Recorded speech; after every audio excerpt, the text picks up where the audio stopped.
on this computer. It's happening. It's live. Okay, so thank you everyone for joining us. This is a meetup on the XReality, Zoom call talk on the Sandbox on the XReality meetup. Also cross-posted onto the Latino Professionals meetup. I'm really excited to bring to you my knowledge so far in what is the Sandbox and why are people calling it the Metaverse. One thing I wanted to start out is not a disclaimer, but really just to set expectations here. I really wanted to make this available to any interested parties.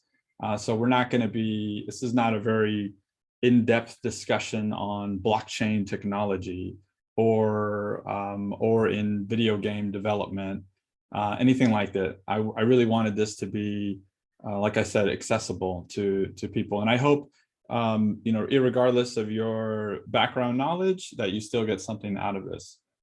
So I'm Oscar Castillo. I'm a member of both meetups, and I have a somewhat a diverse background. Originally background in engineering. I've been worked in aerospace. I have a passion for extended reality technologies, and I'm on social media, so I can't. It's impossible for me to avoid learning something about Web3 and NFTs and crypto, and so all of these ideas have been bombarded. I've been bombarded with over the pandemic, and so I'm very interested in learning more. And so I'm sharing with you what I have learned so far on regarding these technologies. Okay, so let's get started. Let's see. Beginning, I just wanted to really open the door to all participants, whether you're just whether you're in the audience as a gamer, maybe you're a creative person, maybe you are an XR enthusiast, although, you know, newsflash or sneak peek, Sandbox actually doesn't support any kind of XR technology yet. Maybe you're just a curious person, just have an open mind about learning something new. At all levels of knowledge and experience. And because money's involved, I think there's room for the capitalists and the digital hippie and everything in between. I hope they can get something out of the conversation today. Okay, so a quick overview on what we're going to be talking about, some of the major areas of discussion. So what even is the Sandbox? Why does anyone care about decentralized technology? I really can't have this discussion without mentioning this topic. And what can non-crypto games, like maybe if you grew up playing certain types of games, what can those games tell us about the future of the Sandbox and these types of applications going into the future? A little bit about how Sandbox works, like what are the major components to it? And then how can someone make real money in the Sandbox? I was dropping my son off at school yesterday, and I was telling him about this talk that I'm preparing, and I compared it to some of the games that he currently plays, and he was getting ready, putting his backpack on. He's like, I'm interested in that. when I told him that it was possible for even players to make games, right? He knows about creators making games, but player. We'll talk more about that in a moment. So what are some of the limitations of the Sandbox platform? So we'll talk about those. And then there's a break right here in the middle where I wanted to, before we talk about development, I wanted to give the audience a chance for a little bit of Q&A and some discussion, especially as I think it's fitting at when we talk about the limitations of the current platform. There might be some good discussion that can be had there. And then we'll jump into, like I said, a light view of the development environment, just enough to get you started, right? Oh, I have someone joining. I don't know how long he's been waiting there. Okay, so let's go ahead. So what is the Sandbox? I really wanted to compare this. I wanted to give you something to anchor some of these concepts onto. And I thought I'd used older video games, previous and maybe current video games to try to anchor these ideas to. So similar to Roblox, which is a fairly new game, wasn't around when I was a kid. It is a platform to make and host a variety of games or experiences, right? So, and there are probably other examples of platforms that allow you to host and make games, but that's the one that comes to mind. Also similar to Turbo Squid, that's a website, or you can think of Thingiverse.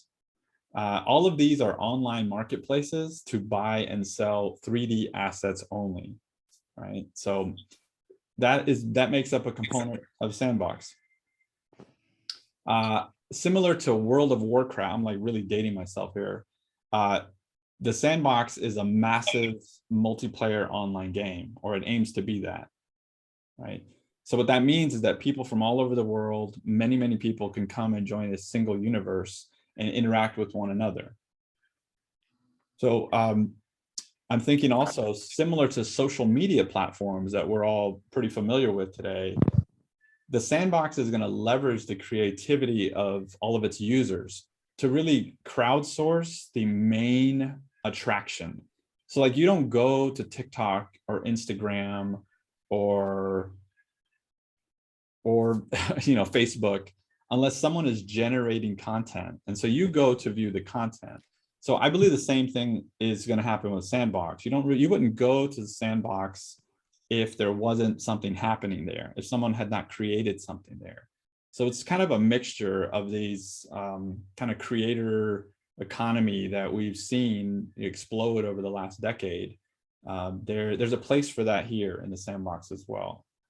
And then now, different from what I'm used to seeing, and maybe these are ways that Sandbox can be unique, is it's a platform that allows both creators and players, like my son, to earn real money.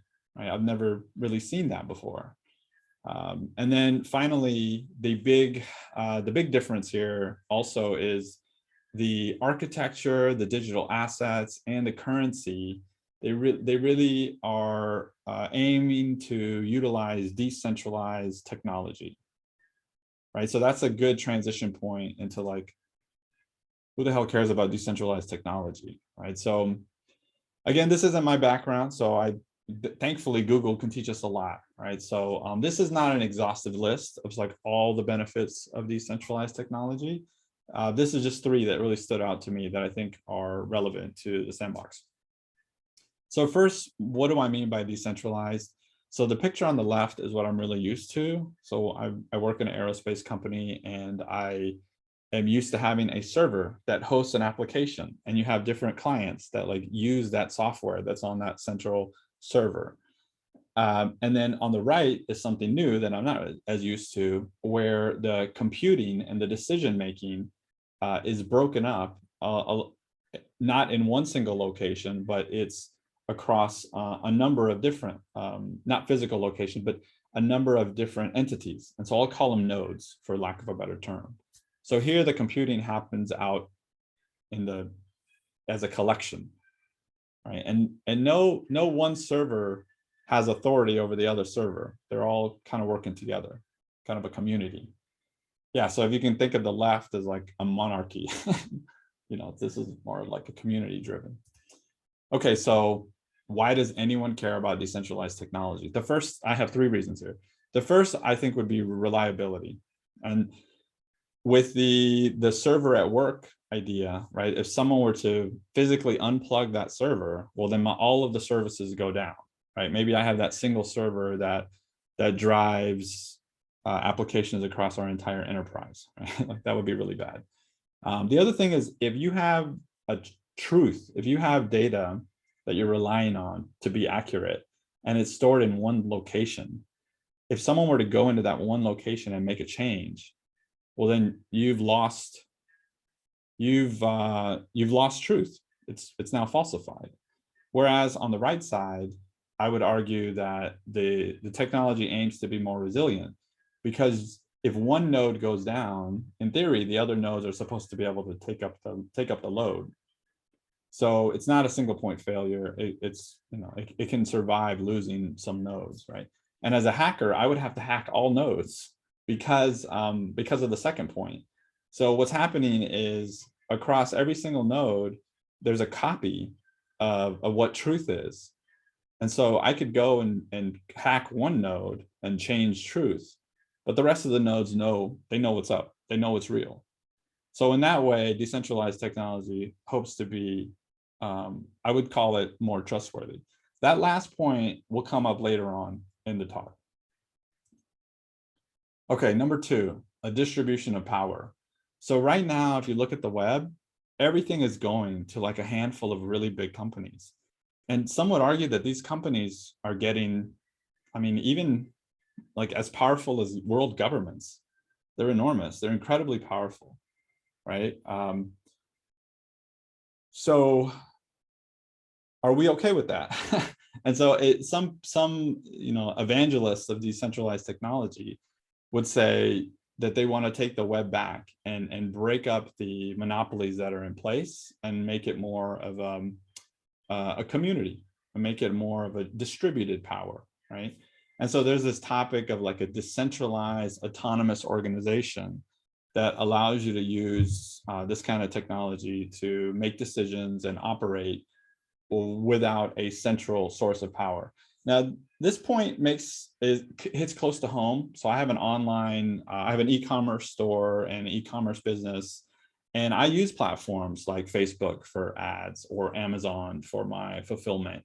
And if I submit an ad and Facebook says, nope, I don't agree with what you're submitting, they have a lot of authority over my business, right? If Amazon decides to ban me, they can like destroy my business. So I'm very much at their mercy, right? So anyway, so distribution of power is relevant to decentralized technology. And the third and final point that I thought was very relevant, especially given all of the creation that can happen in the sandbox, is the percentage of profits. So right now, because all of the money, because all of the content and all of the content lives on platforms that are governed by these large companies, they get to dictate how much you get, right? So for YouTube, for TikTok views, for Netflix streams, right?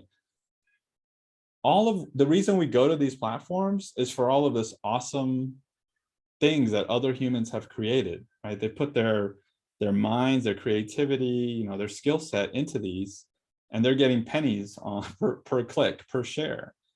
And some would say that's not really fair, right? So the idea is if you no longer have these large juggernaut companies, and that you are now, it's more of a collective, that there's the potential for the creator to own more of the value of what they're offering to the world. And that's an exciting notion, because, well, creators usually don't make a ton of money, and it's really sad.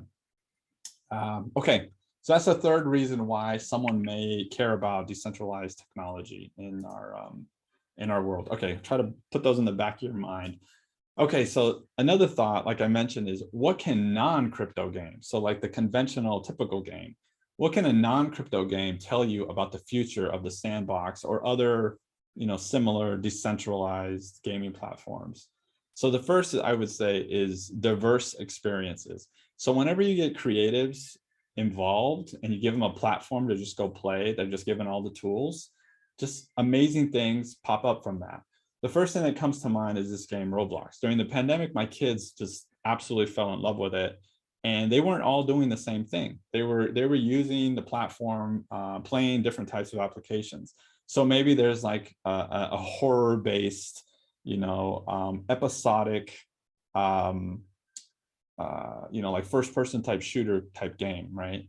Maybe there is almost like an architecture application. My daughter and her cousin in New York, they get together and they build these giant mansions inside of this Roblox environment. It's amazing, like fully decorated homes. Maybe it is a VR application. So I have been in VR and my kids have been playing on phones or on a laptop, and then their cousin in you know, an hour away are playing on a tablet, and we're all in the same environment. And I'm big and I can pick them up in my hand and they're like little dots. It's just like an amazing experience that, anyway, so you give creators the tools and a platform to work in, you're going to be amazed by what they produce. So I expect that fully within the sandbox.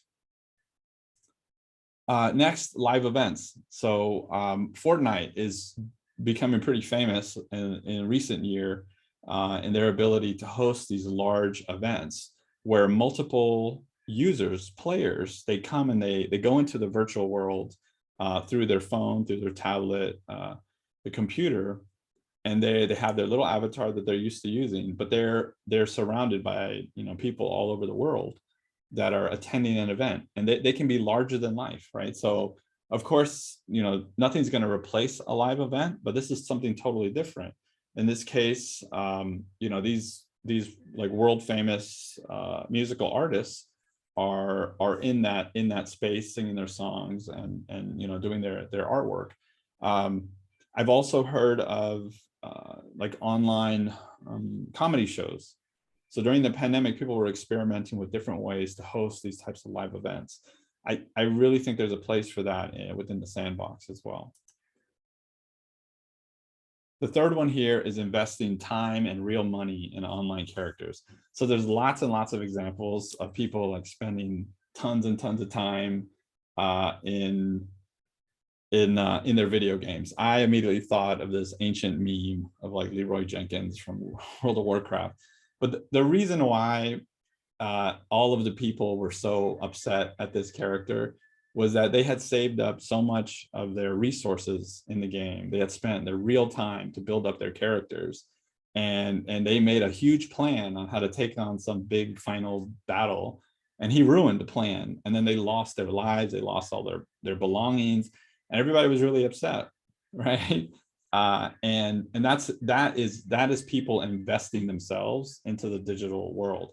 And you at this point, I wanted to actually, let's take an aside here.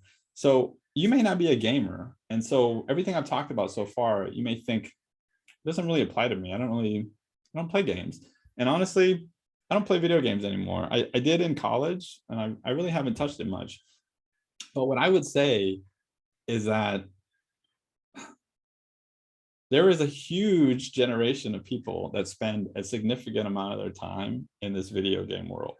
I mean, esports alone has grown so much and is such a giant industry. Like, people spend time in this. So to ignore it completely, well, I think there's room to at least pay attention to what's happening here. And so even if we don't invest ourselves into that, there are definitely people that invest time and real money. So my son, for Christmas, he wanted a new pair of shoes, and he also wanted Roblox money to put a new pair of shoes on his digital character. So that they're growing up in this world where digital assets mean things, and tricking out their digital character is important to them, right? So like, it's a real thing, we're ready or not, you know? Okay, so the final thing is, whoops, I went the wrong way. The final point here is autonomy. So like the freedom to decide, the autonomy to make use of digital resources such as land. So I'm really dating myself here. So back when I was in college, there was this game called StarCraft, or, you know, there were lots of different types of strategy games. And it really mattered where you set up your base, and it mattered how you used the land that you were given, and you were given control over that. It could make or break a game, right? So if you set up near, and I'll use just random examples, maybe you were near an area where there was some sort of mineral to be mined, and if when you mined that, you could like make special weapons with that. Well, you would need to upgrade, you'd have to invest time and energy into certain technologies to build the best mining plant or whatever, right? And so you do have control on what you do with that land. And as we'll get into in the next slide, the sandbox, there is a land component to it. And it is very relevant, and it matters what you do with that land.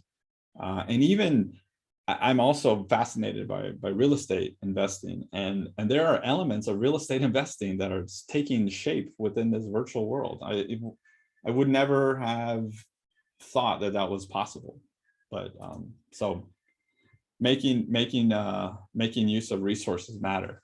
Okay, so the big difference though between the video games I talked about in the past and the future is this idea of allowing players a way to benefit financially.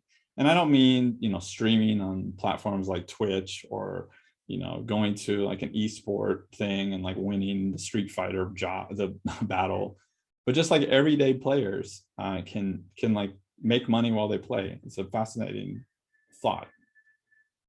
Okay, so there are three major components to the sandbox ecosystem, I call it. So the first would be the sandbox game map. I'm going to pull up my notes here because there are some numbers in here that I wanted to speak about.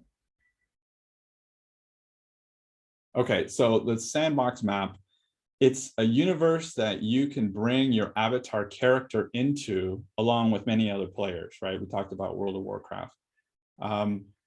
And you can walk around, you can warp around. What I'm trying to get to is that there's a physical nature here. So if you played a game like a Zelda game, like if there was a home base where you would begin your game, and then you had to walk to another area of the map if you wanted to get to that area to battle something or save someone. You had to physically move your character, and maybe it was like 30 screens away. And I'm like, okay, I got to move to these 30 screens, even though, that element is here as well. If you start in a central place, you have to physically move to another place. It's not like an application on your computer where, yeah, you have to move your mouse around, but you can toggle between Photoshop and internet, your browser, and you can jump really fast, but there's no physical spatial element to that in the same way that in this digital world, you have to move in that world. So locomotion actually matters. So if any of you have read the book or seen the movie, they don't talk about it too much in the movie, but the book Ready Player One, there was a component on getting around that giant metaverse, getting around that universe mattered. How did you get around? It cost money. There were limitations. And so what I've seen in my research is that you can move around, you can physically walk around the map, but then there are warp zones that allow you to jump around this physical map. And I don't know whether it costs money to move through those, right? In the future, there may be vehicles, there might be a taxi. You might not want to spend the time to walk miles and miles. It may consume resources to walk miles and miles, like it does in the real world. And just like in the real world, we might want to conserve those resources by other forms of transportation. None of that is in place yet, but I could see it coming in the future. Okay, so I did want to talk about this. So you see these little green squares on the screen. Some are bigger than other ones, and there's a reason for that. So similar to the real world, parcels of land, and in this game, they're referred to as lands, they're limited. So there will only ever be 166,446 parcels of land. Okay, so in theory, the limited availability or scarcity should result in ever-increasing value over time. That's an ancient real estate principle, right? A scarce resource, or I mean, that's just like a financial concept that applies to real estate as well. So in addition, like the real world, real estate value is heavily dependent on location, right? That old adage, location, location, location. So, imagine owning a land next to Snoop Dogg's mansion in the sandbox. So Snoop has a big mansion and a big area that he went and invested in, the musical artist Snoop Dogg. And because people have to travel, let's say Snoop's home is like the Disney World or the Disneyland, right? It's a main attraction. There's also like a Walking Dead park or like the Atari area. Those are areas that people have to get to. So imagine in the real world, next to Disneyland, you can set up your store, your gas station. The areas around these destination points, they're more valuable. The same thing happened in the Sandbox. As soon as Snoop bought land, the land around him, the price of that skyrocketed, right? So it's amazing to see these parallels from the real world, real estate principles. They're immediately translating over to this Sandbox environment. I would say that when this map really aligns best with what people commonly refer to as the metaverse. So when people say, is a Sandbox the next metaverse, they're talking about this map. These other elements add to that label of a metaverse, but this, I think, is where the heart is having a physical space, another universe, different from the real world, that you can do all of these things in. Okay, let's see. Okay, let's go to the next slide here. And that's the creation tools. So there are two major ways to create. Oh, sorry, I have someone waiting. Okay, there are two ways to create in the Sandbox. The first is the Vox Edit tool. So that's on the top, like the top images there. And that allows you to create these voxel 3D models. And let's see, I have some notes on this too. So Vox Edit is a 3D modeling tool that allows you to create models and animate them. Now, as you'll notice though, this is some pretty pixelated stuff here, and that's done very much on purpose. This isn't like a Blender or a Maya where you're used to seeing almost human-like, very realistic 3D models. This is, chunky and blocky on purpose, and very similar to what you would see in games like Minecraft or Roblox or mobile games, right? Now you can use Vox Edit to create the components of your experience, something like a tree or a zombie, which we'll see at the end. Now, a tree is static, and a tree might not need to necessarily animate, but a zombie would. Zombie is composed of various animation sequences that are used in different applications. So like when a zombie is just standing around, it might move a certain way. When it's attacking you, it's going to move a different way. So all of that information is contained within the voxel. So there's an editor to create these voxel artifacts. It can be things like weapons, or a couch, maybe a house. All of that can be represented as a voxel. Next is the game maker itself. So for those of you who might be familiar with Unity or Unreal, those are game engines that allow us to create applications, to create these games within those platforms. And so Sandbox is actually a Unity-based application. When you load it, it gives the Unity logo.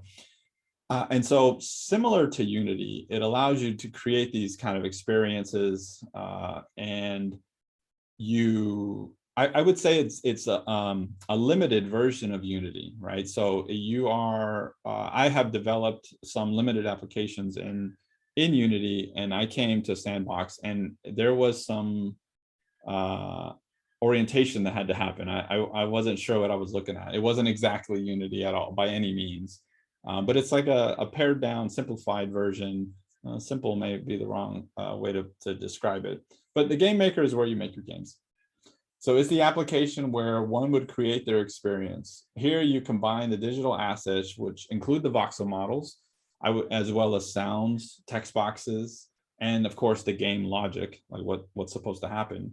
And then, although there are limitations in place due to the Sandbox still being in alpha state, which I'll talk about in a second, in the future, one could utilize all the one could utilize those tools to make this game. Now, the third point here is the marketplace. So there is a market within the sandbox, and in there you can sell your voxel models.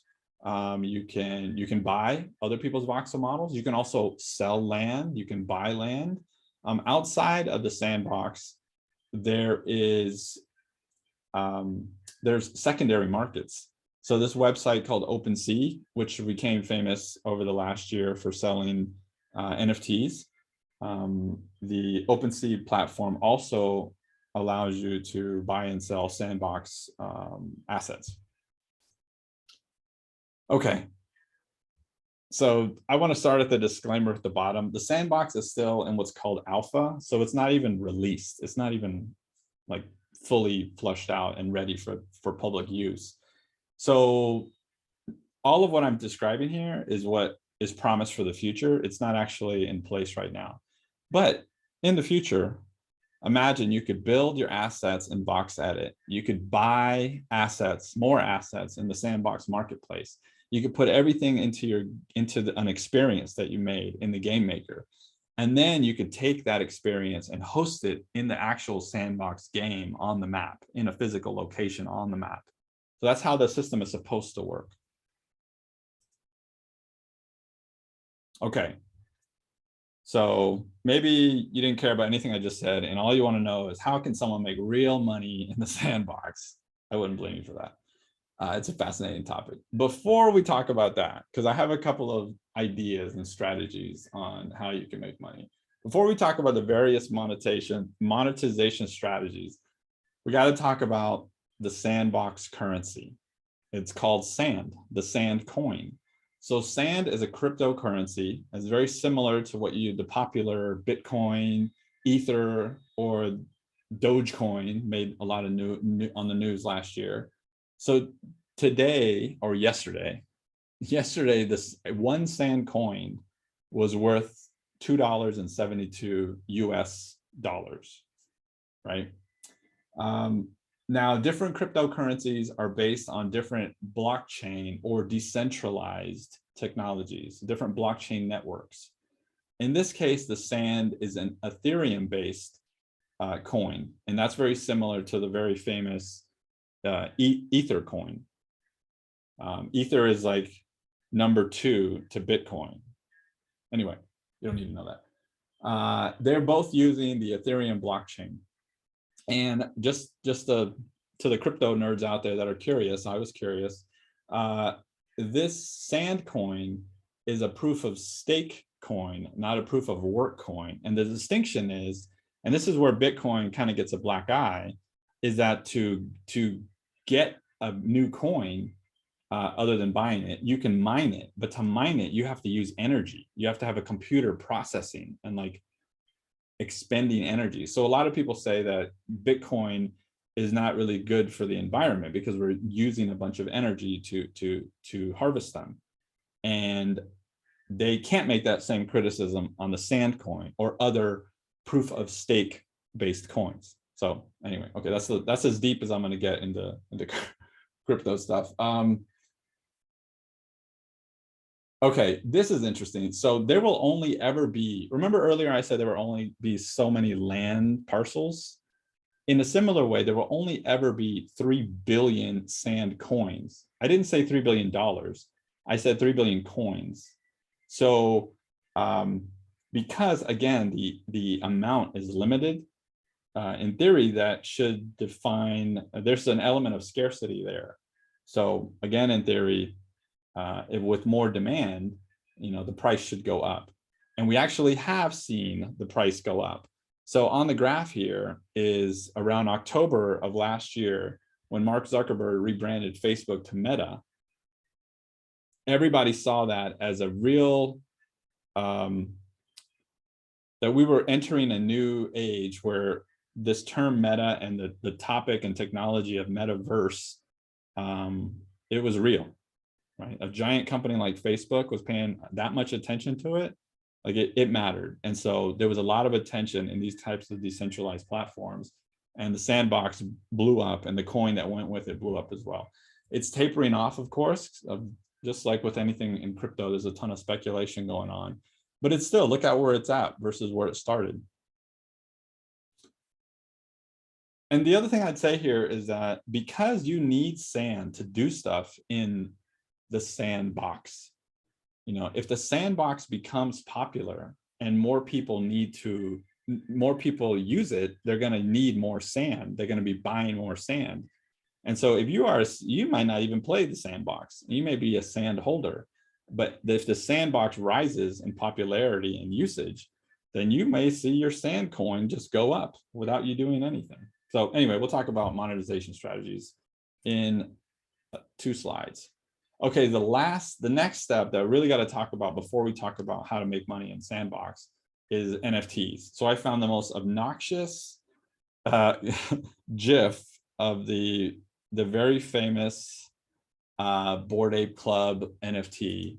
I won't subject you to watching that while I talk. Okay, so what is an NFT? An NFT can be any kind of digital asset.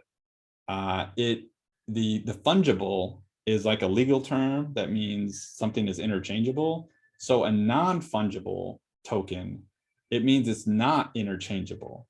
And when I read that, I'm my understanding here is that we're really talking about uniqueness. So you're able to define something as unique. And this is where the decentralized portion of the decentralized technology comes into play, is that the uniqueness is verified in the blockchain. So remember before I said it's harder to fake it out because you have multiple nodes. And if you hacked one node and you changed something there, the other nodes would know the truth. So in the same way, we're used to having an MP3. When I was in high school and college, there was a music file, and I could copy paste that all day long and make thousands and thousands of copies. And there was nothing unique about it. I would just continue to make duplicates of it. It was like a never ending, a lake. I could just pull fish out constantly. This is different. Like the real world, there's work that went into, making my glasses case. Like some machine or human had to help make this glasses case. And so in the same way, people that are interested in NFTs are trying to define uniqueness and make it impossible to duplicate. And so you may think, oh, it's just an image. Why can't I just do a screenshot? The image is not the point. The point is the uniqueness that's verified against the blockchain. So you're right. You can always you can go back to the Bored Ape GIF, right? Like that's nothing. It's the uniqueness that's behind the scenes that is of what is value. So I sell figurines in my e-commerce store, and some of the figurines come with a little certificate of authenticity. Someone is like hand drawn, like 7 of 1,000 in this like production run, and that if I were to try to sell without that card, like the value would be much lower. But with the card, it's higher because I've been able to establish authenticity. The same thing applies in the digital world. It's no different. Okay, and enough about that. The last 2 points, these two are very interesting. So there is the 3D model or the image or the music file, and that's great. But what are you going to do with an image? Like that's a lot of the feedback people often give on NFTs. Like, I don't care about an image, that's fine. But what if that image, by ownership of that image, you are now able to attend every Coachella concert ever in the future, or like your favorite music artist, like Ariana Grande, like maybe there's an NFT associated with, yeah. So you attended a Sandbox concert for, Ariana Grande, and she handed out, just not to everybody, maybe you had to finish a quest, but you got a little token at the end. And now that you had the token holders could exchange that for a real life ticket to go see her in concert next month. That's what we mean by utility. So there's some usage, there's some external value than just having an image. right? So in the sandbox, they have that. They have something called the alpha coin or alpha token. And remember, I said they're in the alpha state of the game. It's not released yet. If you have an alpha token, you are allowed to monetize your game. You can't do that yet. I talked about it as the promises of the future. Today, if you don't have an alpha token, you can't make money off of your land that you have in the sandbox. So that's another example of utility. Okay, the last thing I'll say, which is really a really fascinating thing I don't think I've ever seen before, even in the real world, maybe in the real world, but a creator of an NFT can get paid indefinitely. So this guy, Gary Vee, he's all over social media, and he's big on NFTs and photos and GIFs and things. The reason I'm bringing him up is that if I remember correctly, so he sold his NFTs, and he is still identified as the original creator. So every time those NFTs are sold and resold and resold and resold, he gets a little piece of the pie. So in the real world, that doesn't happen, right? If let's say I make a CD and all my music goes into that, and I sell it, and then you sell it on the secondary market 10 times, I only got the initial sale, right? Even now in like some live streaming or something, like the single stream is what I get paid for. If you happen to, I don't know, record it on your laptop or somehow, like you recorded the audio and then you shared that to the world, I wouldn't see a dime of that. But because the blockchain is behind it and the blockchain can authenticate usage, there's the potential for people to be paid indefinitely. That's amazing if you're a creator, right? Okay, that's the last I'll talk about it. So that gives you the background information, the coin and the NFT. They're very important to these different strategies. Whoops, I clicked too many times. Okay, so one thing you could do, like I said before, is potentially buy and hold the sand coin. Maybe it goes up, maybe it goes down. This is not financial advice. Do your own thing. Another thing that could happen is someone could make mint.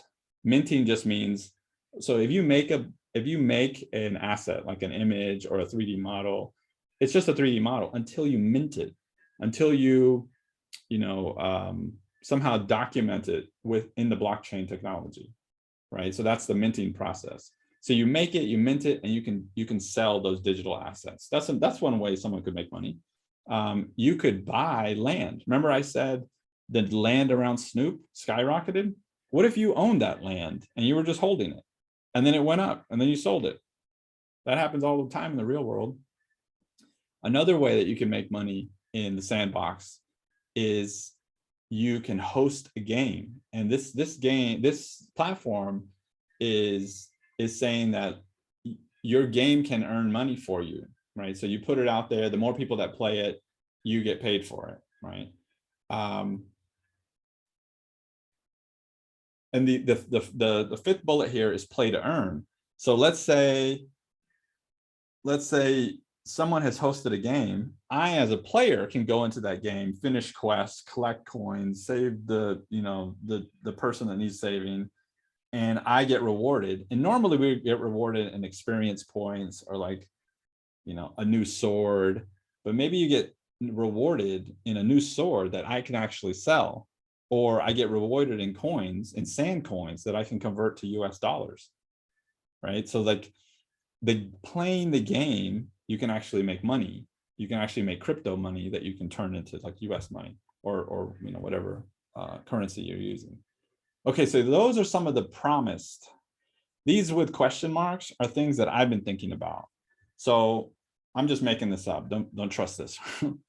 So there's this topic of staking that I've been learning about in crypto. Think of it as like a high yield savings account. So when you have money, you put it in a savings account or like a CD, and you promise I'm going to leave it there for a bit. And while it's there, bank, you can take that money and go like loan it to other people for high interest loans and home loans and car loans, and give me a little bit and give me some money because I've loaned you this money for some time, right? We get really shafted in those deals, right? We get like 0.5%, but like they're loaning stuff out for like 4%, 5%, 20%, whatever on credit cards. So you can do something similar. So to operate these blockchains, it costs money to manage some of these transactions. And so if you loan your money to the blockchain, they'll pay you. And more than likely, not more than likely, typically they're paying way more than savings accounts, right? So this is this topic of staking that can happen. And when it's all said and done, you can take your coin back and you can do whatever you want with it, right? So if that happens out in the real world, and you can do that with lots of different cryptocurrencies, what if there was an element of that in the game? Like, what if the example I thought of was, I have a piece of land and I could put a game on it to use it, but what if instead I'm going to stake it? And so maybe what that means is in the game, I put out a bunch of solar panels and they're going to collect energy from like the world or whatever, the sun. But in reality, what I've done is I've said this land will not be used, right? And that, in a sense, is you're setting it aside and you're letting and maybe the energy I collect from the solar panels, it helps to run the sandbox, right? And that way, it's like an analogy to staking that could happen in the game. It's like a mechanic in the game that would represent this staking concept. Anyway, there's probably like an actual bank that you can go and like put your, whatever. So crypto staking is one idea. Another one that I got really excited about is you can rent your land to a game developer. So let's say you're a game developer, but you can only make money. Oh, I left this out. You can make a game all day long, but if you don't have land in the sandbox, you actually can't monetize that game. You need to host it in the map to be able to generate money from it. But what if you don't have the money? They're going for like actually 10K. The last time I saw it, it's a very high amount of like US dollars. So maybe you don't have that. What you could do is you could have a landowner that doesn't know how to make a game, doesn't want to spend time making a game. I'm sure there are many people like that actually who invested in a parcel of land in the sandbox. You marry those two people together and all of a sudden everyone can make money. That happens in the real world all the time. People buy land and they hold it and they're waiting for someone to come. Maybe they'll put a slab of concrete down. Maybe they'll build a mini mart, but they're waiting for someone else to show up and rent from them so that they can generate income. It can happen in this digital environment as well. So this one I really like, the virtual jobs. So the fact that you need to move around. So in the real world, when I'm on a city block, there might be a sign twirler because there's so many demands to your attention, right? They're trying to draw people from the street into their area and come into my store and spend money. The same thing can happen here.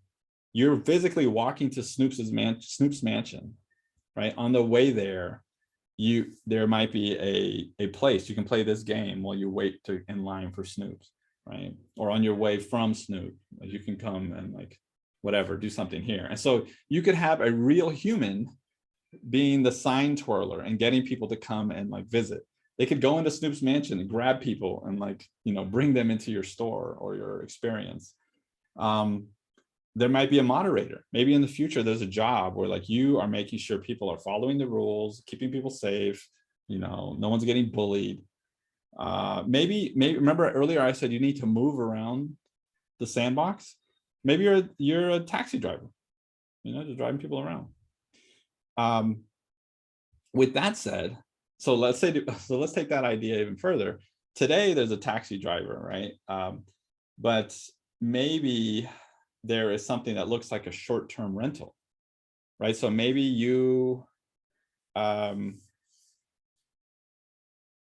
maybe for like an Airbnb, like you don't own the land, you don't own the game, you don't own the area, but you just want to rent it and run a business, right? And so if that can exist in the real world, can it exist in the sandbox as well, right? Maybe there's an Uber or a Lyft version of this as well. So maybe you don't even own the car you're driving. In the real world, you own the Uber car, you own the Lyft car. But maybe in the digital world, like you don't have the resources to do that. Maybe there's room to work out that kind of an arrangement. And then there's streaming. I mentioned that before. Esports is a huge industry. And so here, there are already people. My son will get on the YouTube and watch somebody else play. This isn't even live. He'll watch somebody play a Roblox game or play, a Super Smash Brothers game. And he'll just spend like half an hour watching that. and all the time, YouTube is making money. They're running ads, and the creator is making a little bit of that. That can exist in the sandbox as well. Okay, so I threw a lot at you. I hope some of that was interesting.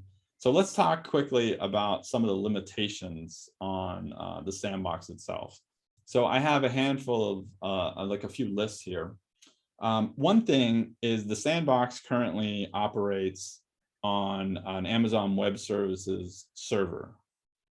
So that sounds pretty centralized to me. So like if Amazon Web Services decides to just like nix the account, or like they go down or something, I mean, granted, AWS is a cloud, but it's still like one company.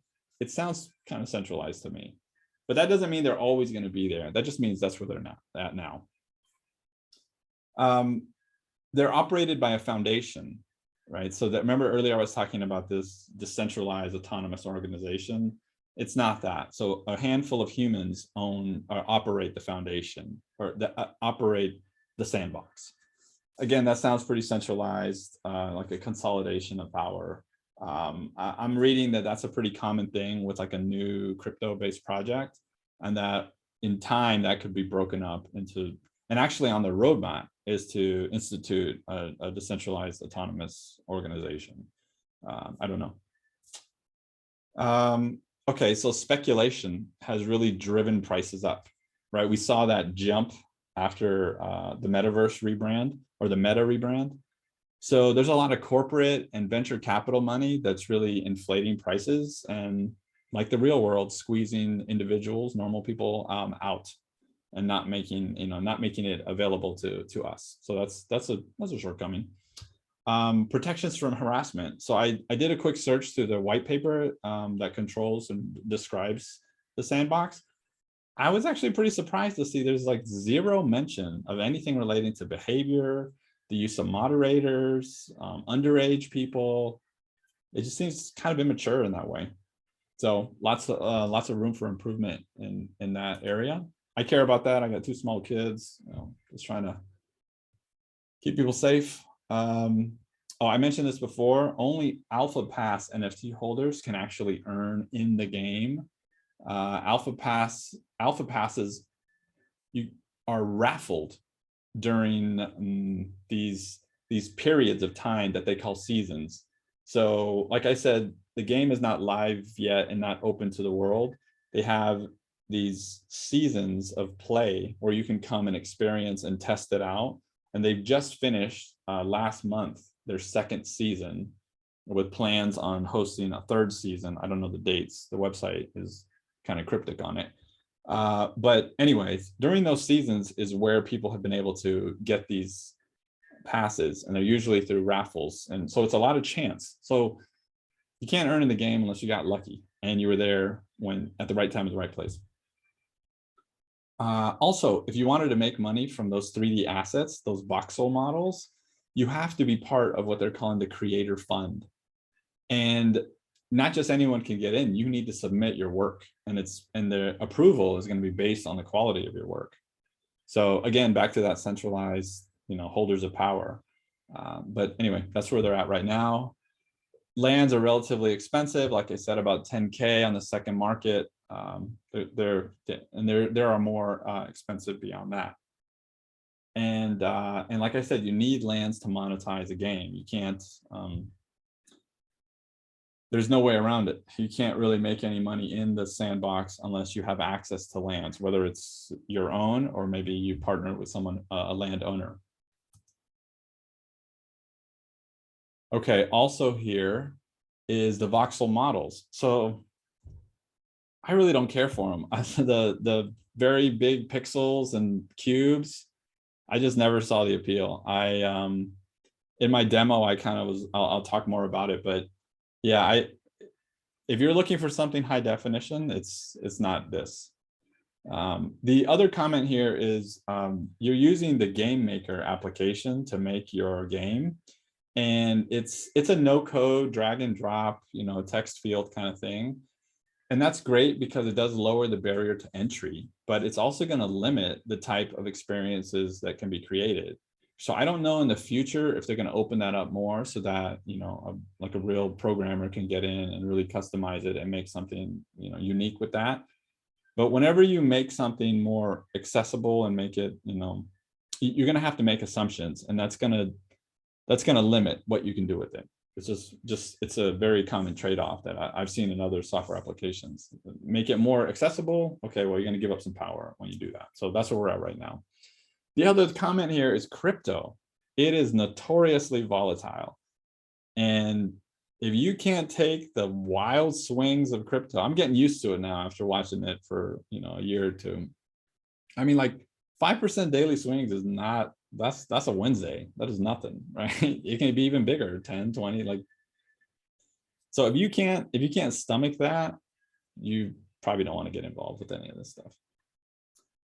Oh, and then here's a big one that I think is relevant here, is that where is the warp zone to Decentraland? So Decentraland is like another the Sandbox.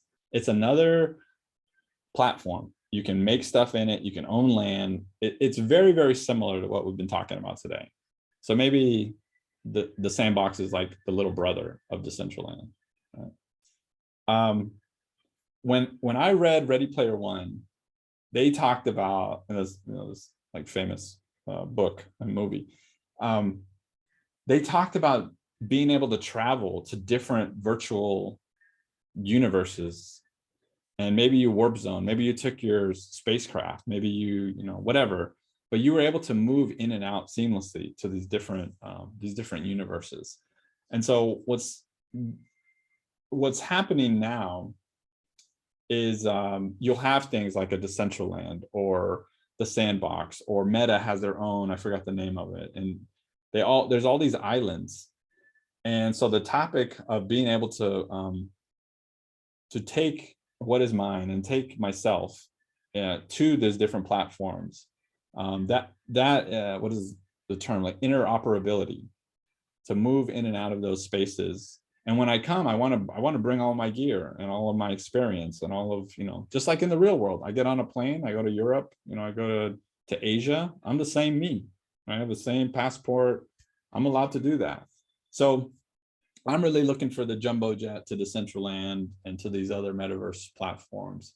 The person that figures that out, I think there's a lot of value in having that. The other thing that wasn't listed there actually was like, there's no virtual reality. I'm ready to like jump in and like be in that world, in that universe. That's a little disappointing. Now they are talking about, on their roadmap is to bring this game to consoles like your Xbox, your PlayStation, and to bring it to mobile applications, so like phones and tablets as well. That's on the roadmap for the future right now. They are supported on Windows and Apple computers, so both OSs. Okay, so before we get into any kind of video demonstration, it's 11:08 now. I think we're good. I don't think we'll take the whole next hour. I think maybe another 20 minutes, 30 minutes.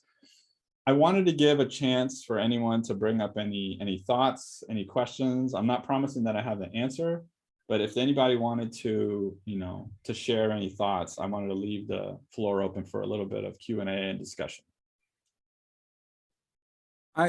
I wanted to bring up one thing. You talk about rentals of land and so forth so that you can run your game on some land somewhere. That implies that you'd have some sort of rental agreement. And, you know, I've worked with landlords and so forth before, and conflicts can arise in agreements. And that's a big question with the metaverse in general, is how do these types of things get resolved? You know, how do you take someone to court and you know, get something fixed? So that seems to be sort of a question mark, and you know, some significant assets could be involved in that. Oh yeah, absolutely. The dollar amounts are not nothing.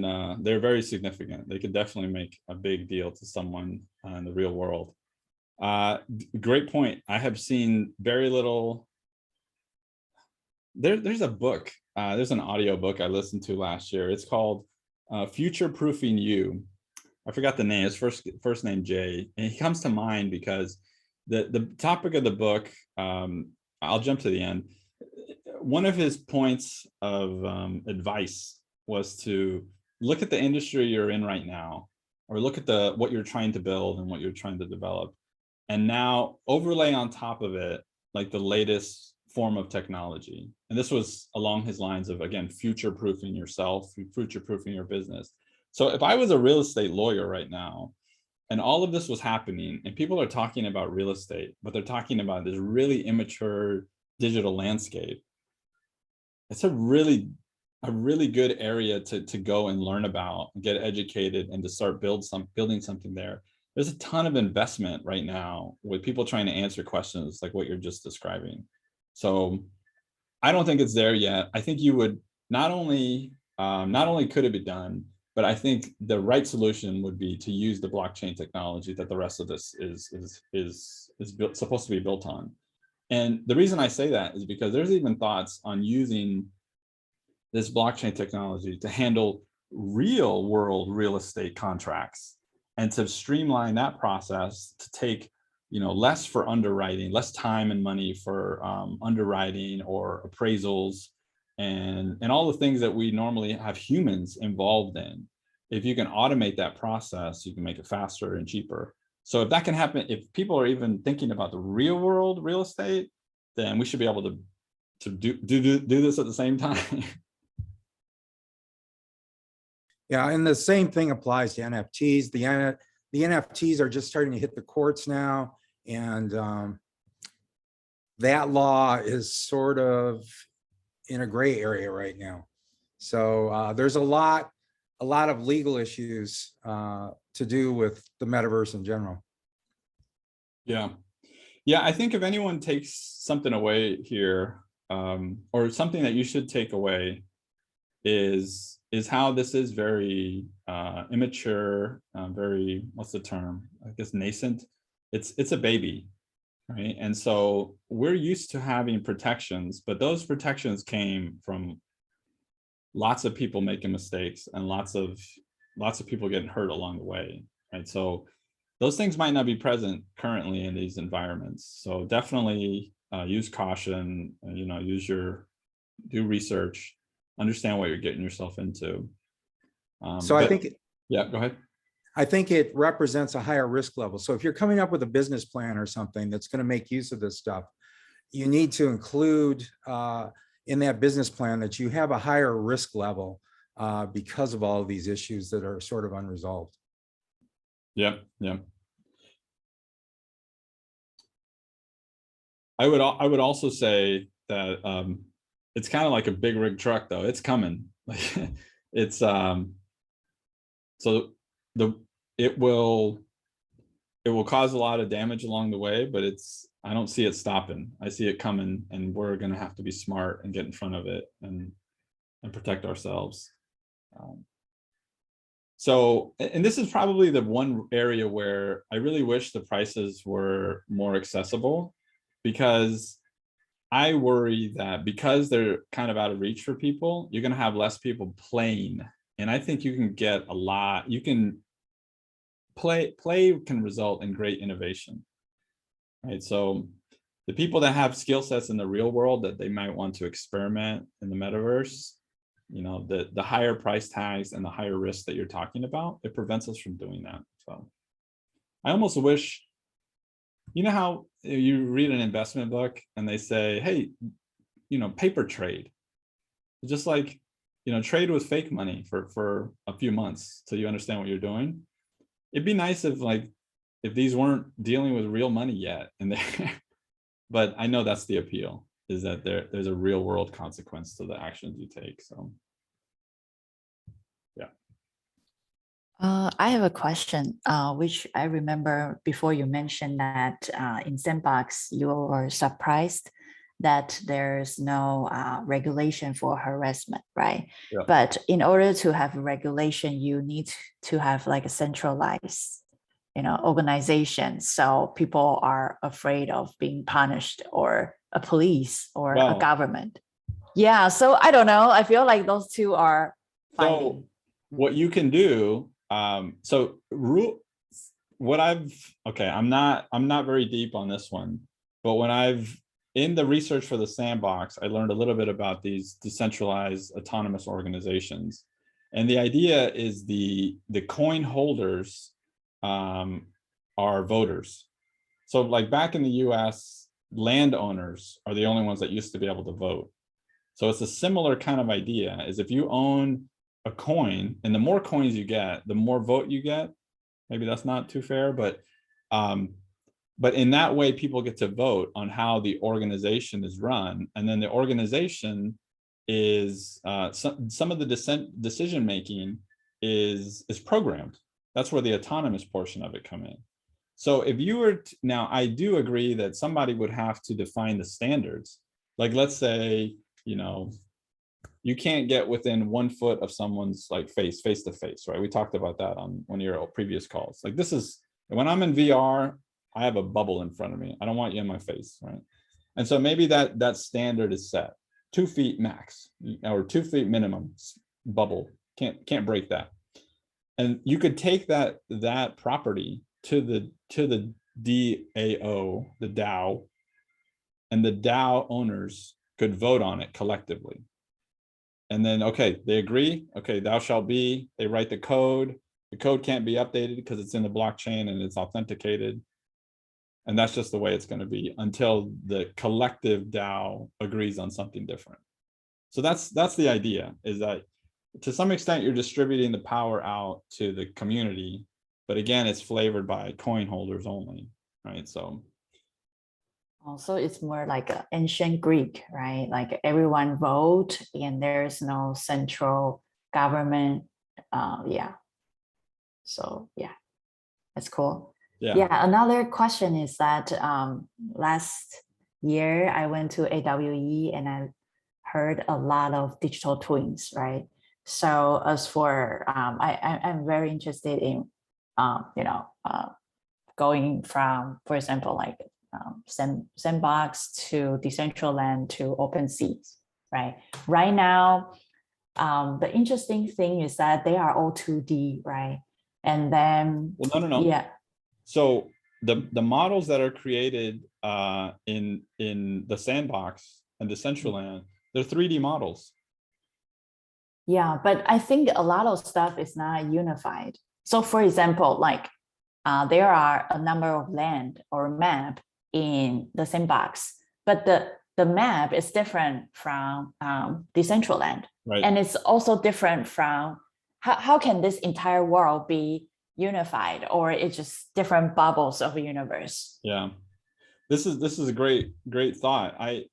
I personally think that you'll have bubbles, and that's where the interoperability comes into play, where I can leave Decentraland, I can pack my bag, get on the plane, and I wake up tomorrow and I'm in the Sandbox, just like the real world. So it's more like a planet, right? Today I am in Mars, tomorrow I'm in Earth, Right. Moon, and now, every system is different. Yeah, but so I kind of fibbed a little bit when I was comparing this to the Ready Player One, because in the Ready Player One, it wasn't this digital hippie commune democracy we've been talking about. Ready Player One, there was one person and they had a big company, and they built this giant metaverse, and within the metaverse they had these worlds. But it was basically Facebook. It was basically Facebook built a metaverse and everybody joined and like spaced out in there. But that's not what we're talking about here. You have a number of different lands, different universes that are popping up. So who's to know, like these might all fail, right? Just like the early web and Yahoo, and they rose and they fell, and these other powers took their place. I'm hoping that the future has room for big players and small players in their own universes, and someone who can design the standard for interoperability that allows us to go and take our assets and our experience and skill sets. I think that would be really valuable. So for one, Jason on the line here, a friend of mine, we were talking about this topic. And I didn't realize that Voxel is like a 3D format that doesn't only exist in the sandbox. I thought it was just a sandbox file type, but Voxel just exists, and you can make, they have Voxel editors outside of the sandbox environment that you can just generate things, and you can use them in different applications. You can use them in your Unity game, I'm assuming. You can use them if you know, maybe some other application, and you can use them in the sandbox. So in that case, somebody defined a standard format that works across multiple platforms. Now, again, just the model is not the key. The connection to the blockchain is what gives it value. So that connection needs to survive as you move throughout as well. That's probably the trickiest part. Yeah, that's pretty cool. Yeah, thank you. Okay, any other thoughts before we move on to the demonstration? I think on the chat, Mark has some. Oh, sorry, I missed it. Yeah, some. All right, I'll read it out. Regulation thoughts. Yeah. Oh, I missed a lot of, okay. All right. So let's start at the beginning. Mark says staking. How do you protect against a counterpart risk? Oh, is Mark still on the line? Yeah, I'm here. What do you mean by counterpart? Well, at the end of the day, what you're going to do is you're going to loan out or a stake or give somebody else the right. So how do you make sure that they're going to pay you back? And they just don't disappear on you. Yeah, that's a good point. I don't know. I mean, I'll be honest, when I install software, I'm not one of the guys who like reads the whole license agreement. So in a lot of ways, I take some chances there. And so when I've been playing around with staking, I've used very small amounts. So I've spent the last few months with like under $100, just kind of like putting coins out there and like watching them stake and watching them grow, making sure that I can harvest them back. And like, oh, I got it. I wouldn't say that is a like foolproof way to make sure it's done. I mean, they have documentation, they have, you know, but like Jim was talking about, you know, is that going to hold up in court? What is the law behind that? I mean, I think the court situation is sort of relatively clear if you can identify who you are dealing with, and if you know what jurisdiction they're in, the real person now, and if the contract is sufficiently defined and they breach it, then you can sue them. But, you know, generally you don't know who you're dealing with and the contract's not very well defined.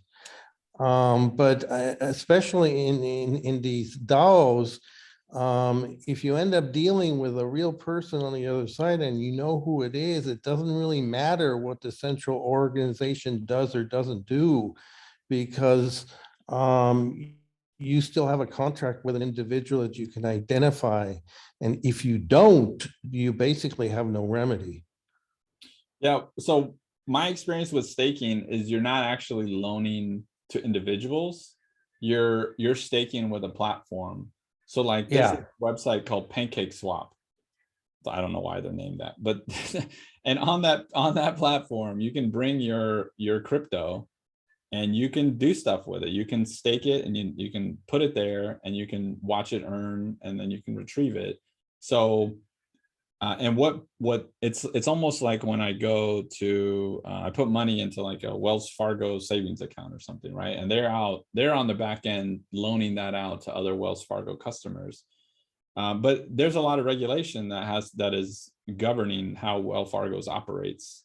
And more important, Wells Fargo has a corporate entity, and that corporate entity is in a state, and you can sue them, but all that doesn't apply if you're dealing with a platform. I don't know if it doesn't apply. There might be a corporation behind, or a entity that is suable. In the DAO situation, where everything is decentralized, I think that might be the biggest problem, because everything is intended to be decentralized and there's no one single point. So yeah, there might be missing law there to handle that. I mean, Go ahead. yeah, there it becomes tricky. What you'd have to do is, there's some law out there that sort of says that if you're not registered anywhere, you're registered everywhere. And so presumably what you could do then, if they're really decentralized, is you could sue them anywhere. You get a judgment, but then you have to find assets that they have that you can take, which might be harder. Yeah. Can I jump in there? It sounds more like an LLC to me, in a sense that there's members who are partial owners. Does that make any sense?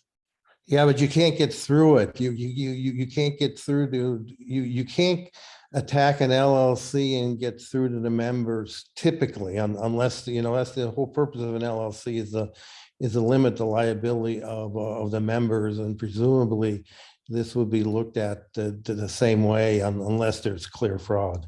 Well, I guess I assumed that in the LLC example, the LLC would have assets to go after, and the same here, the sense here, the DAO would have assets to go after. So you don't need the individual. But where are those assets? Right. That's what needs to be maybe more transparency. You have to somehow be able to legally attach those assets, right? And in order to attach them, you got to find them. Yep. Very, very interesting discussion points there. Okay, are there any other thoughts on before we move on to the demonstration? I've stopped screen sharing. I am going to attempt to turn off everyone's video. I'm going to turn off my video. Marianne, I think you're the only other one. If you can turn off your video, please. We're just trying to save some bandwidth because I'm going to present a video. I learned long ago not to rely on live demos. So I pre-recorded and I'll be speaking. Hold on a second. Let me get this queued up.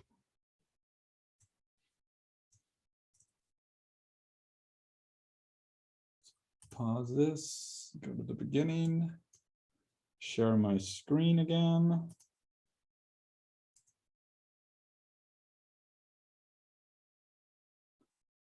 I think it's this one. Oh. All right. Okay. So we're transitioning to the demonstration. Like I said before, I'm not down for live demos, so I pre-recorded some of this. So this is a quick, I don't know, 20-minute, maybe 15-minute. This is my experience with getting plugged into the Sandbox. So first, I just Googled Sandbox game. I found the link.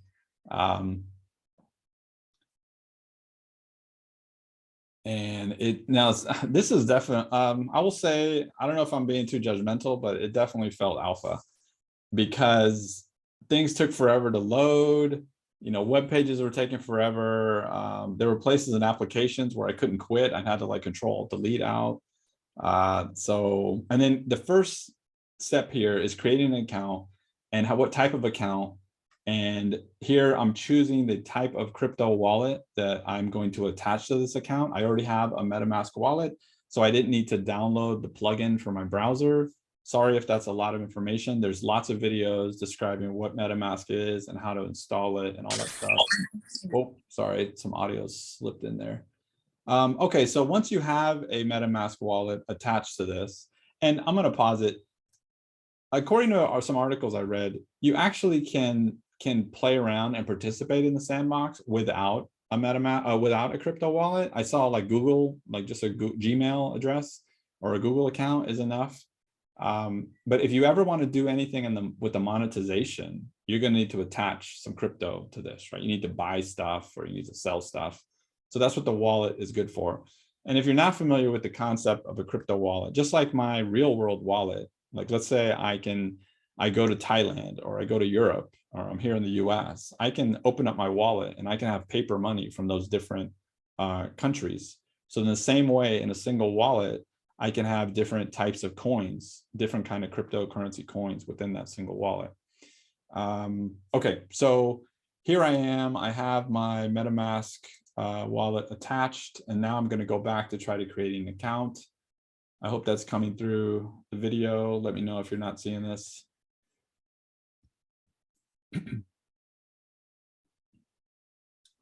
Okay, so there's my little wallet, making sure that I'm good. I just hit connect a bunch of times.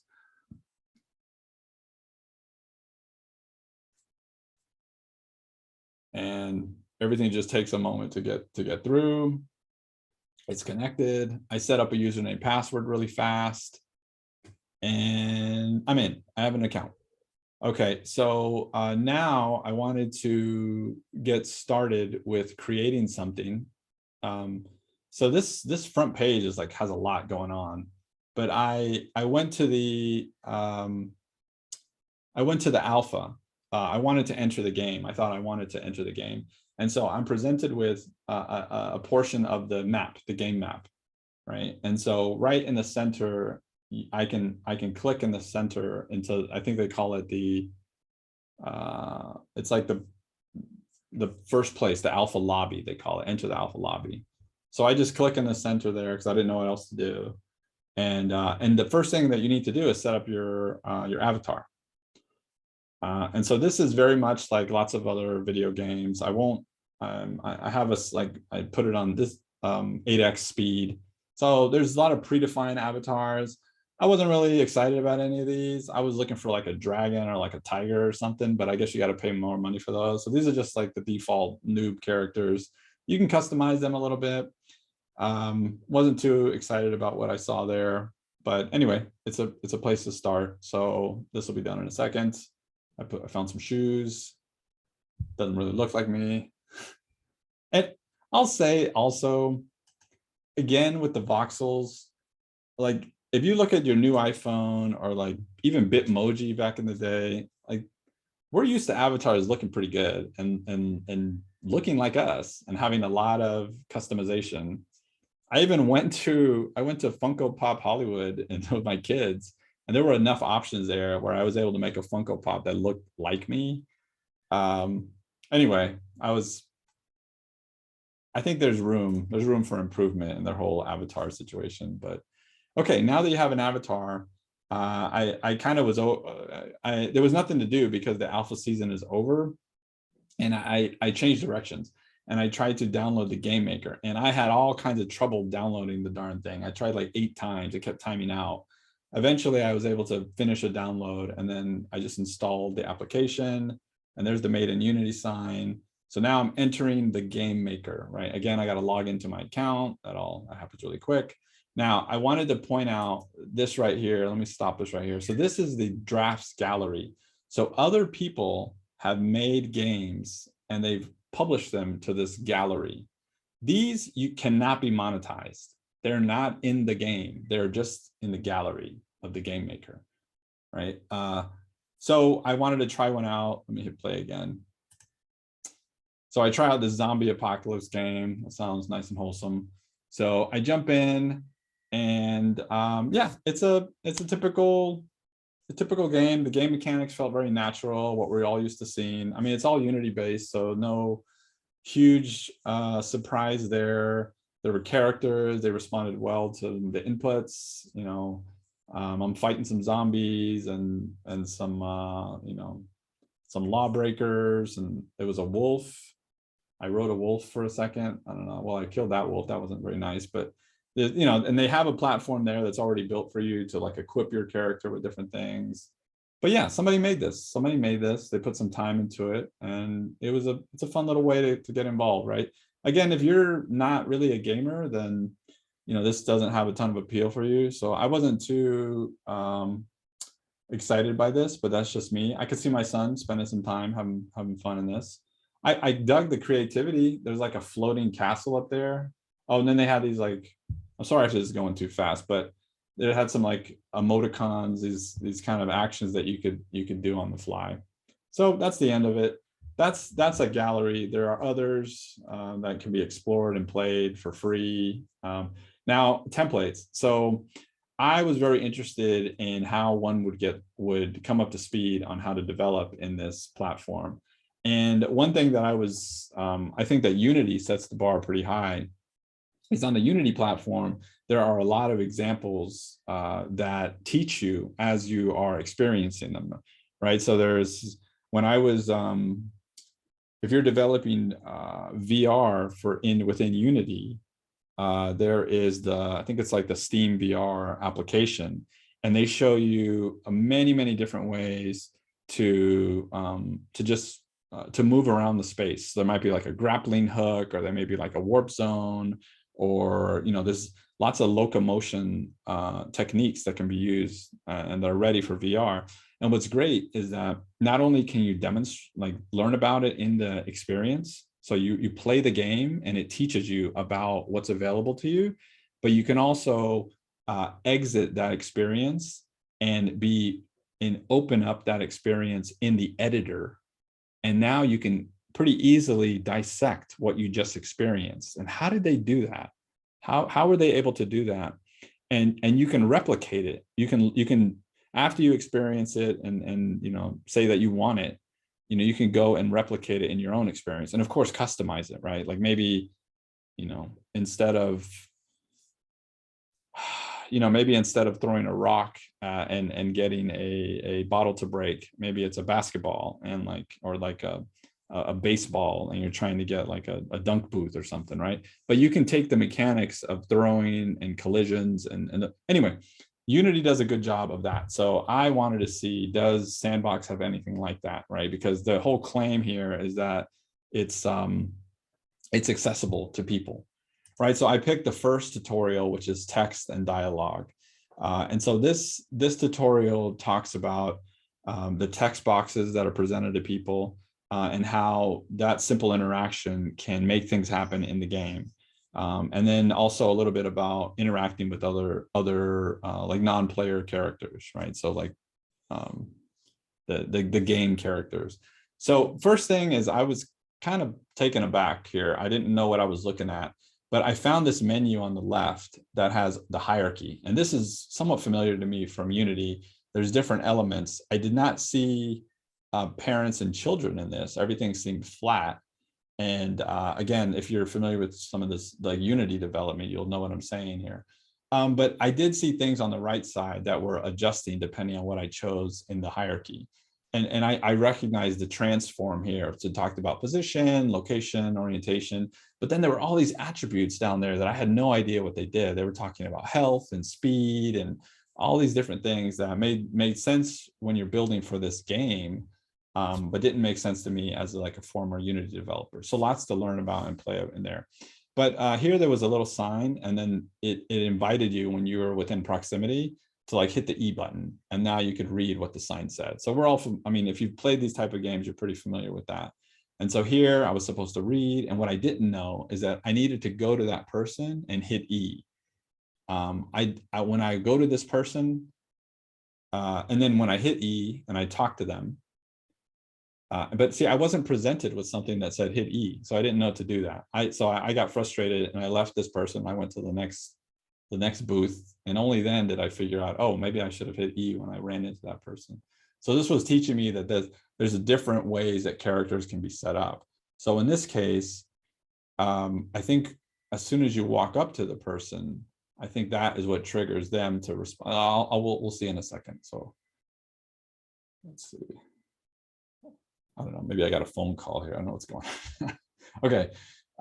So here I step up to them, and he reaches out to me, right? He initiates. So then I see, oh, I'm hitting E to get through the menu. Wait, let me go back to this fellow, because maybe I had to hit E to him. And sure enough, now I get decisions. I can choose one of the two. And now I've said yes, and stuff has happened. I get new swords, okay. So you could do that if you were making your own game and you wanted them to like open a pathway to another dimension. Like now I would know how to initiate that conversation, right? Anyway, so this is just a primer. I thought this did a good job of describing that. And I think in the video I go, yeah, anything, not much special here. What I was really looking for was yeah, and so I scrolled through to look at the other videos, the other demos, and I could see they were getting progressively more complex. So if someone actually dissected each one of these and like really went under the hood to see what attributes were in place for what elements that they were interested in, I think you could learn quite a bit. Just as a disclaimer, I didn't make anything.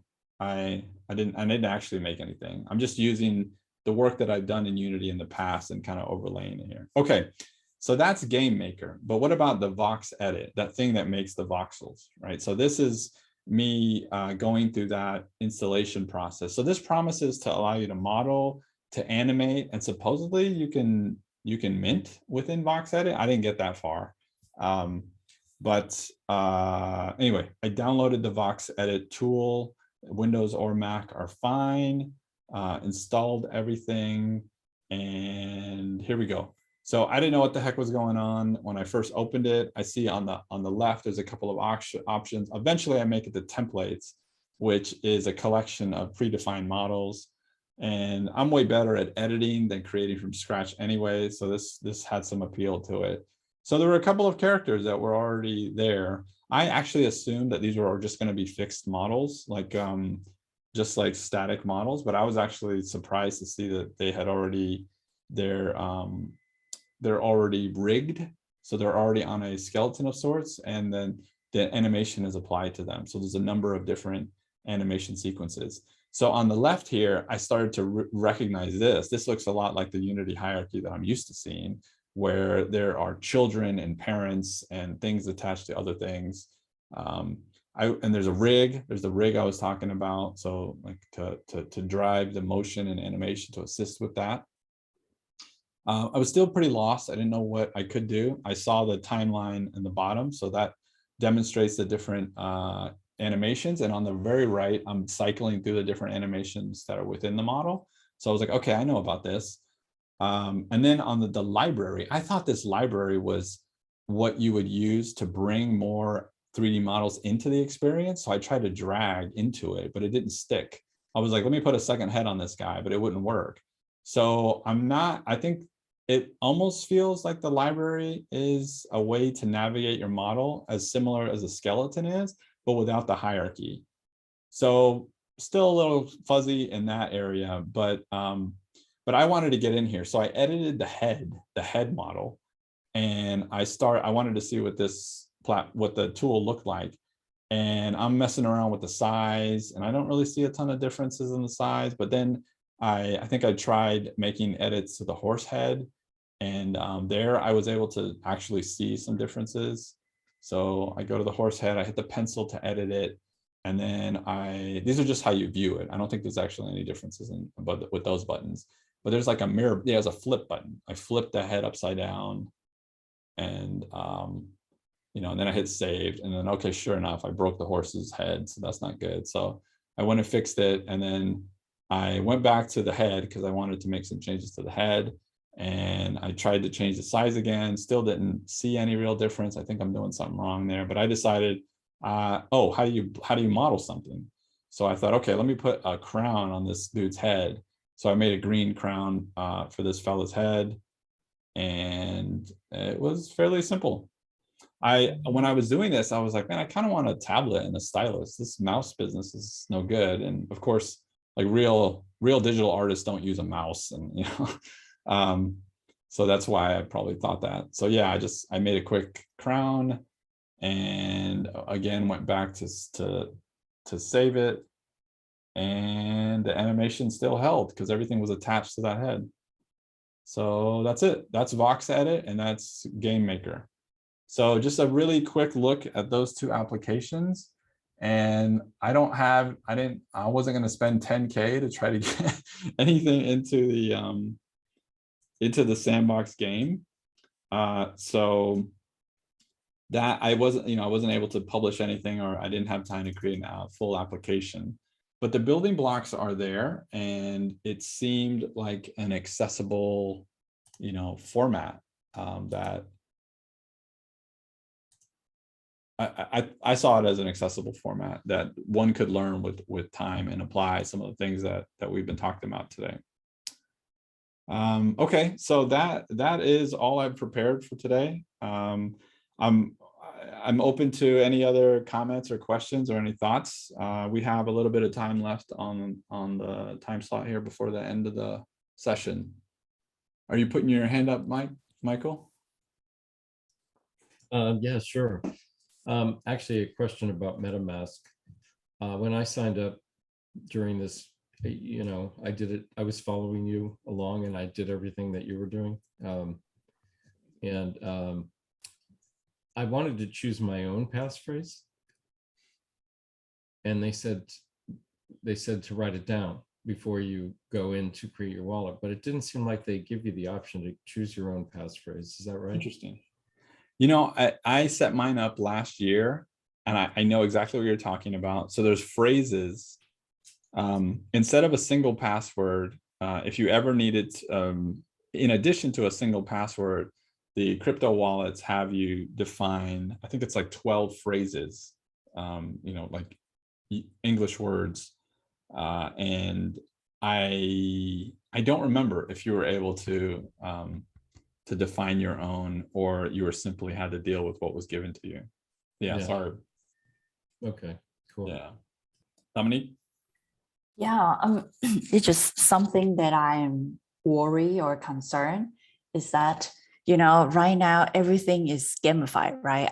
I am totally all for gamification, but you see like all the games, it feels like it's designed only for 5 years old, right?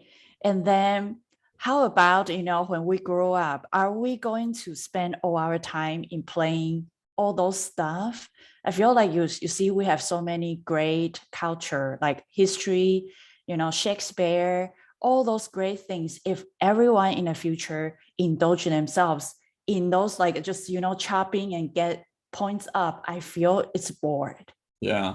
Yeah. I think that is very fair. And that's why I didn't want to spend a lot of time in the games that have been created.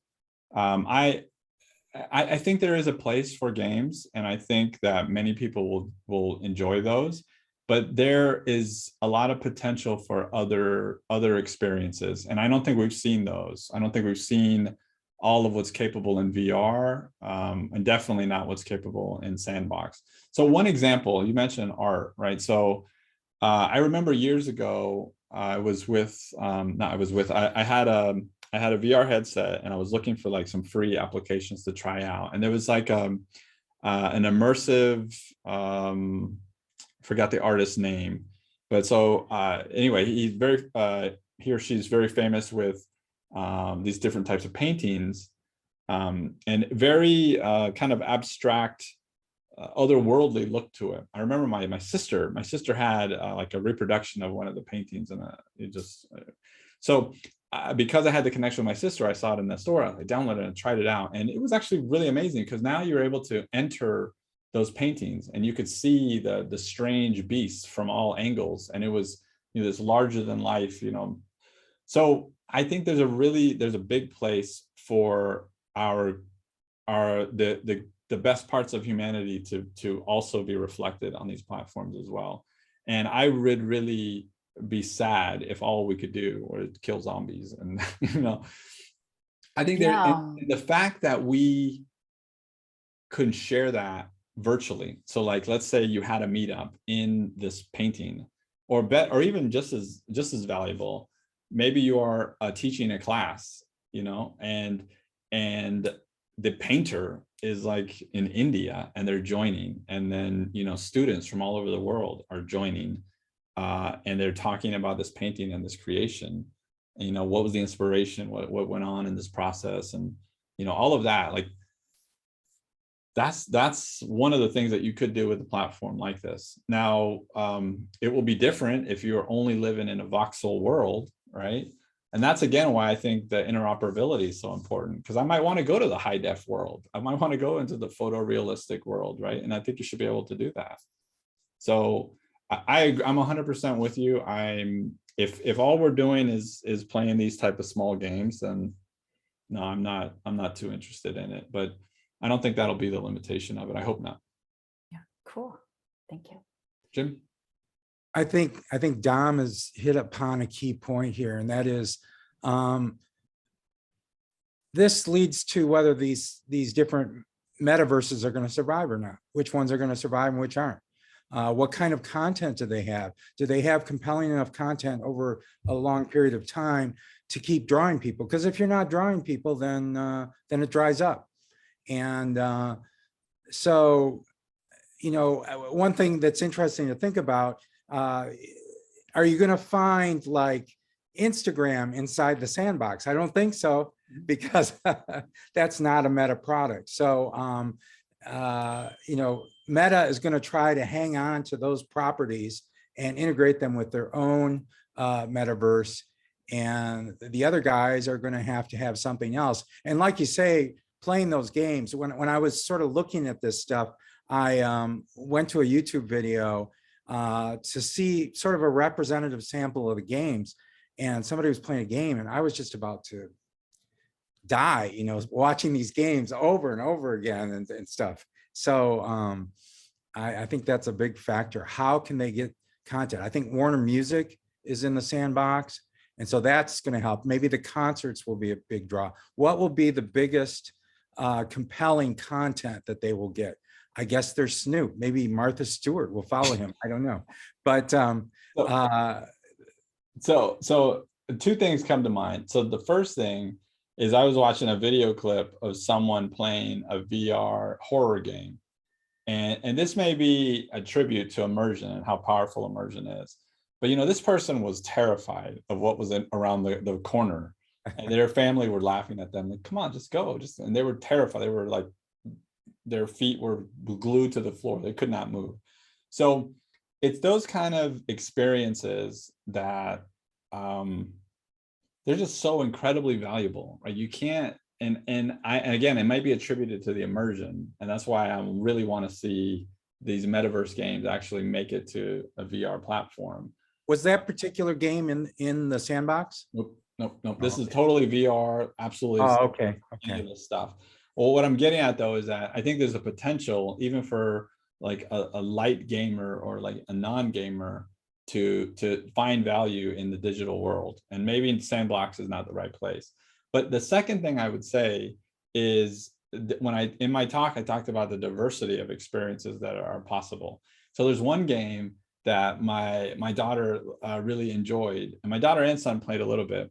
And it's kind of creepy when I first heard it. It's in Roblox and it's called Adopt Me.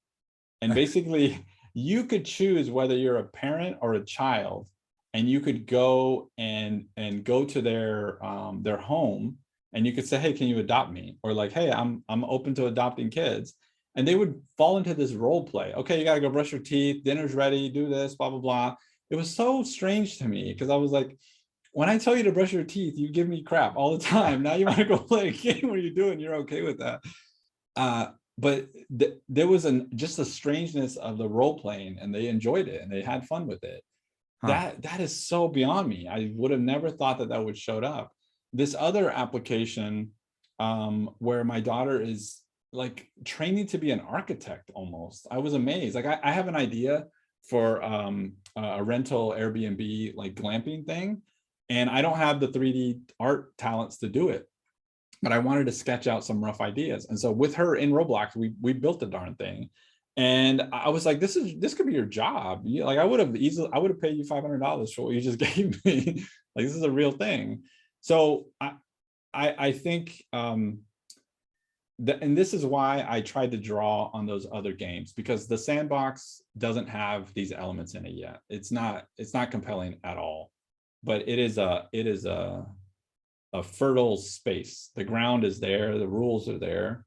Now let's take the best of what we've done in the real world, in the digital world, social media, the best elements, and build them in this kind of metaverse. I think that would be compelling. Very interesting. I really like the way that you looked at the pros and cons of this. That's really given us a good view of it. Yeah, you're welcome. Dominique, you have something? Yeah. I think I think your presentation is one of the best. Yeah, and especially you hit all the buzzword, and nobody knows what's NFT or DAO. Maybe some people know, but I think you describe really well using all the pictures and simple words. I think this is amazing. And what I'm wondering is that, for example, before I think Jim mentioned that content is the key, right? Mm-hmm. And I totally agree. And I think right now the interesting thing is that all the premium content is in individual apps, right? And the open the open world, that types of decentralized land, the content is really low level, which means that probably 5 years old play 10 minutes will get bored, something like that. Yeah. So what do you see like this? Can we break up all the apps, right? For example, like AAA games, like I really like, I don't know, like Uncharted or Assassin's Creed. Yeah. I really love Assassin's Creed because it tells a lot of history about the ancient Egypt, and I learned a lot of all the cool stuff. So I really love a game, not just chopping or killing people and getting points, but it has some educational aspects. And you see like all the clothing, everything is like match the history. Yeah, and how can we put all those high quality game into like those platforms?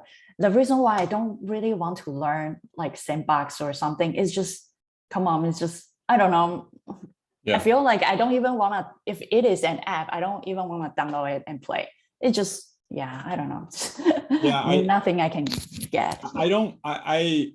I hope that's why I'm talking about this interoperability, because I really hope that you won't be limited by any one metaverse, and that instead that you're able to take, because the sandbox might have a good place for you might be able to make the killer app within the sandbox, and it's valuable for that. But you may want to do what you're talking about, or I may want to transition into, I'm into the outdoors, and I'm maybe I'm curious about a hike that's coming up, and I want to know what are the points, like it could be in a similar way that the web is this giant repository of information and experiences. But in a lot of ways, we're being forced to funnel through these large corporations of Google, Apple, Facebook. There's a lot of thought that if we, when the web was first dreamed of, it wasn't dreamed to go through these giant corporations. And so I would imagine that an application like the Sandbox is just one element of like a larger, more decentralized web of the future. So you may not get your AAA game out of the Sandbox, right? But the hope is that you'll be able to take what you earn and what you build and experience across the multiple platforms. I don't know if they'll ever get there, but I think that's what I'm hoping for. Yeah, thank you. And Michael? Michael probably has the phone call. Guys, sorry, I just had one last quick question. Of course. When I finally ran the app, the Sandbox app, it has a splash screen that says communications are by some company named Vivacom or something. And it has an icon for audio, chat, and game controller. So I assume that this company is providing some sort of service to Sandbox. Yeah, the Sandbox, I was reading a little bit about the history. I didn't get into that. But it started out actually as a mobile game. And I think it is this Poly company that you're describing. And then as all of the decentralized tech started to boom a couple of years ago, they moved into this decentralized platform away from the mobile game to a computer game. So the name of the company that still like owns all of this is still the Poly group that you're talking about. And then I noticed that there's a couple of different websites that stream content from inside the sandbox, Hmm. like D Live and Theta TV. Is Twitch there as well? Yeah, those, I mean, they support the biggies, obviously, but there was a couple that got on here Yeah. that I didn't recognize at all. Yeah, I never heard of them. I don't know much about streaming services. I just know the big one. Yeah, that's interesting. Well, yeah, so I'll dig into, for us, on our side, we provide streaming services, so I want to dig into that a little and see how we might be able to get involved. But Yeah, that's- so what I didn't touch on is all of the investment that's happening. So I mentioned Snoop, but there's also the company that owns The Walking Dead. So they big chunk of land, Atari, other video game developers, Ubisoft. And then I saw investments, I think there's some banks that are somehow like for and then like smaller. And another thing that you saw, there were big chunks of land and small little squares. And so what you can do is you can combine lands, and they have 3 states. There's like the land, there's like I don't know, there's 2 other states, I forgot, they're in my notes. But and when you grow to a certain size, you now have the ability to do more with that land. You can build bigger things on that land. So there, to some extent, there could be a push for bigger companies to consolidate and grow from there. So like, there's a lot more information there that I wasn't able to get to. Okay, Dom. Yeah. Oh, yeah. I have an idea, because right now we were talking about developer, right? So do you think that game developer will control the entire world, like the creator? The real world? No, I mean the decentralized. All the metaverse will be controlled by developer, or? I don't think so. I mean, unfortunately, I think money is moving in right now. So I think people with money are making the decisions. They're pumping all of these companies up. And if it's true that your DAO vote is based on the number of coins, then there'll be money driving that as well. So we still couldn't get rid of capitalism, right? I think it might be a different form of capitalism, but yeah, it's rich people always can protect themselves. Yeah, but I mean, I hope that there's a little bit of like I said, just regardless of your politics, I think most people can agree that if someone is doing the hard work of creating, and they're putting their unique creative talents towards something, that they should be compensated for that, right? So the people that make the movies, that write the songs, that do those things, right? There's a lot, and we live in LA, it's so much struggling artists here that are hoping for a break. And I hope that tools like this, technology like this, can make that more available, more accessible to them, and help them keep more of their money, right? It's theirs. You wouldn't have any source. I know you need the platform, you have to have the platform to monetize it, but you can have a platform all day long, but there's no content, there's nothing. So you got to have the content. So.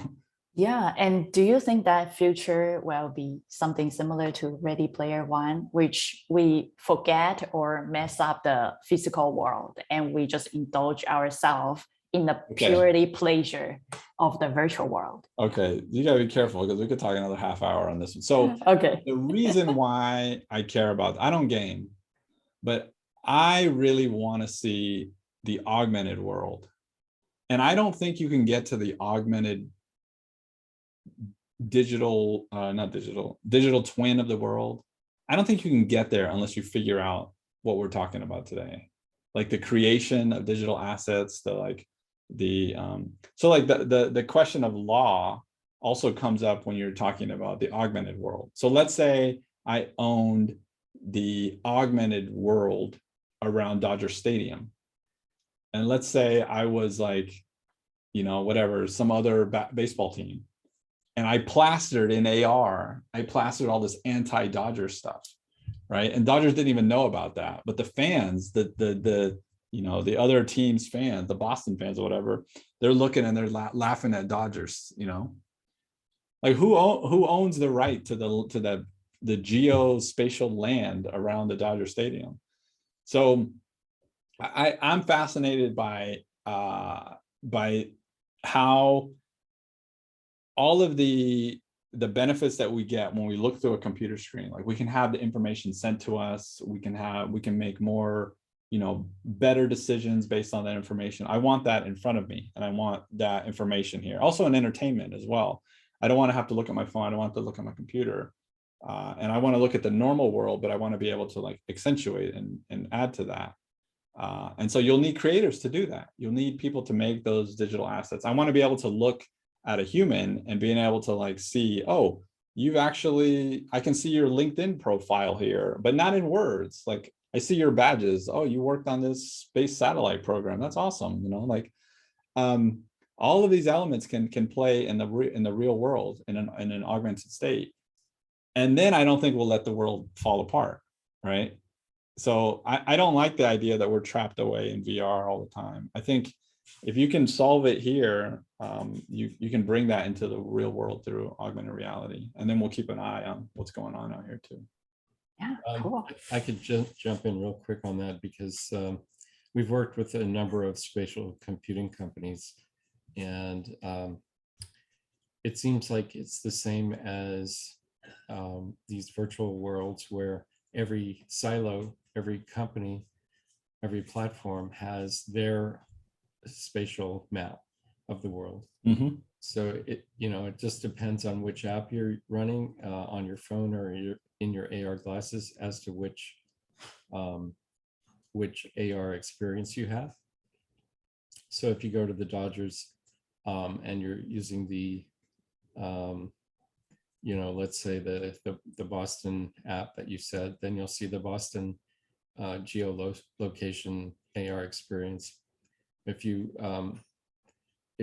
load the Kraft Foods AR experience, maybe you'll see giant floating Velveeta cheese boxes or something like Yeah, well, the question is, if you actually own the physical Dodger Stadium, do you have any rights to what people are projecting onto it? Maybe you do, maybe you don't. I know when Pokemon Go came out and the app was not cognizant of where they were sending people. They were sending people to private property. And the people that own that property were like, I don't care about your app. Like, you're not allowed here. Like, and then they brought those complaints to Niantic or whoever owns Pokemon Go. And so there's a lot of new challenges in front of us when we start overlaying digital technology on top of the real world. But I don't know. I want to have those conversations. I want to build that world. One of the ones that occurs to me, because I think a lot about identity in Web3 and in I used to be a security architect, and we dealt with identity federation quite a bit. And if I want to look like a giant gorilla to everyone, no one is allowed to see me as anything but a giant gorilla, no matter what platform they're using. Can I do that? Can I make it so that whenever they look at me, they are only allowed to see a giant gorilla and nothing else? Yeah. That's very interesting, right? So in the normal world, we have full control over how we're presented. But yeah, if all the power is in the app maker, like you said, like, oh, if I'm in the Velveeta app, I can do whatever. Well, like that may hold up if you're just talking about an inanimate object like a stadium. But when I look at Dominique and all of a sudden I get to do whatever I want with the overlay, that's not cool. That could go really bad really fast. Yeah. So there's a lot of good discussion to be had on how we treat the augmented space. It's really fascinating stuff. Jim? Yeah, we had an interesting event in X Reality.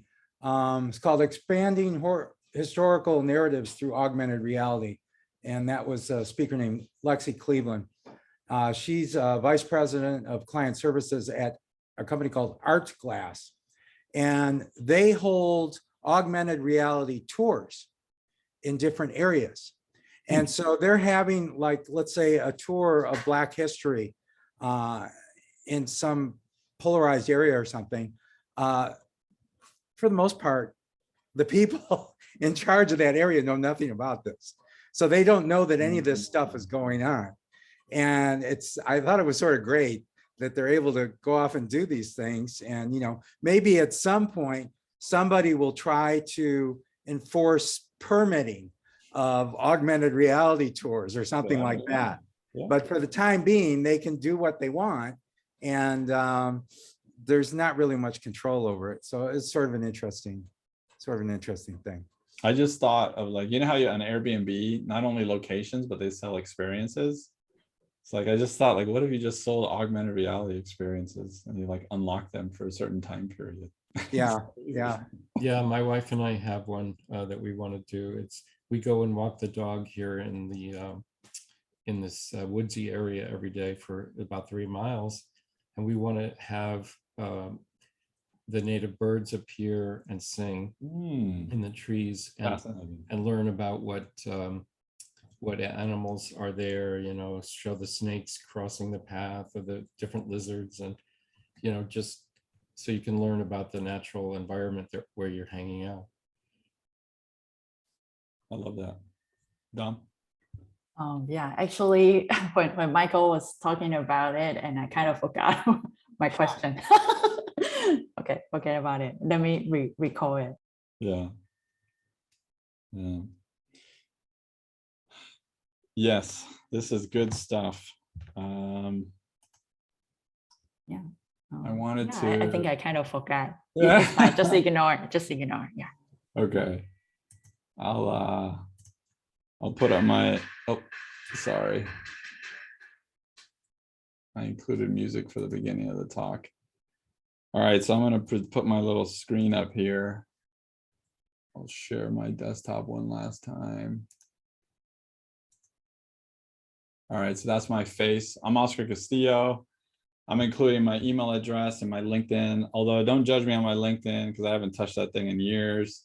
I just wanted to say I work at Northrop Grumman. I have a lot of other side ventures, not a lot, but a handful of other side ventures outside of that. And when I was putting together this talk, I was thinking about who the hell am I and how do I put a bio together that describes me? I saw a common thread throughout everything that I've been doing for my 18-year career now. And it's this. So I specialize in helping operational teams identify, develop, and implement the right technology solutions for their needs. So I do that for Northrop Grumman and my virtual tour business. I do that for other clients. And to some extent, I'm doing that for myself in my e-commerce building. That's really, that sums up kind of what I'm about. And I like not only leveraging my past experience, but I love learning new things. And so today it was all about learning new things. I learned a lot of new topics, a lot of new definitions, a lot of new words. I also want to say, just in case someone on the line has similar passion. So I have a professional passion for delivering augmented reality work instructions. I call them ARWE, really to help the world's technicians build complex products more efficiently, safer for them, safer for the products, and with higher first pass quality.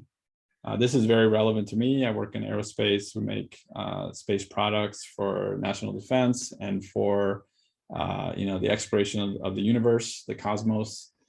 So if you have similar thoughts or passions, please reach out. I'm always down to grab some coffee and kind of talk about the future.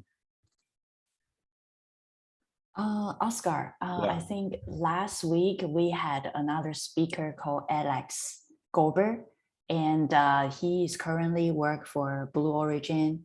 And before his expertise was working as a kind of like doing a lot of AR for REI, and he create a lot of amazing stuff. It's all AR. So I think since you guys' background is very similar, I don't know, I can make an introduction for you and Alex. Yeah, that'd be cool. That'd be great. Yeah, I appreciate it. Yeah, sure. All right, we're at 12:14. if there's no other questions, I think we can end it there. I don't Yeah. actually know how do I end the recording? I think you just press the button or somewhere and Oh, I yeah. see a stop right here. Okay, I'm gonna stop the recording. So